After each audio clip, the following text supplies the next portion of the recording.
अस्सलामुअलैकुम वीवर, उम्मीद करता हूँ आप सब दोस्त खैरियत से होंगे। तुसीं वेख रहे हो मेरा चैनल हसनैन एग्रीकल्चर व्लॉग। आज मैं थोड़े नाल नवी वीडियो लैके हाजिर होया। वीडियो वेखण तो पहले मेरे चैनल को लाइक ते सब्सक्राइब कर लो। ये थोड़ी बहुत मैंने हौसला देवन गिफ्ट हो सी ताकि मैं थोड़े नाल नवी नवी इन्फॉर्मेशन शेयर कर सका। दोस्तों, मैं मई का शेड्यूल बताऊँगा। मई में हमने क्या क्या प्रोजेक्ट करने हैं, क्या क्या काम करना है। मई में हमने आम के पौधों पर चश्मा चढ़ाना है और उसका काम जारी रखना है। आम फालसा जामुन का बीज बोने के लिए ज़मीन तैयार करनी है।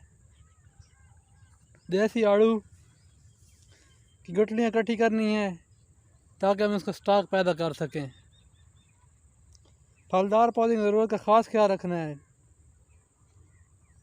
पानी की वजह से फल छोटा अगर गिर जाएगा, अगर इसका वो पानी का ख्याल ना किया तो, इसलिए पानी का लाजमी ख्याल करना है।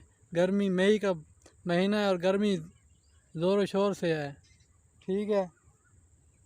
खजूर का अम्ल जारी रखना है। अम्ल ज़िरगी यानी अम्ल ज़िरगी का मतलब यानी नर और मादे का मिलाप करना, ये काम जारी रखना है। ये था मई का शेड्यूल। ठीक है दोस्तों, अल्लाह हाफिज़।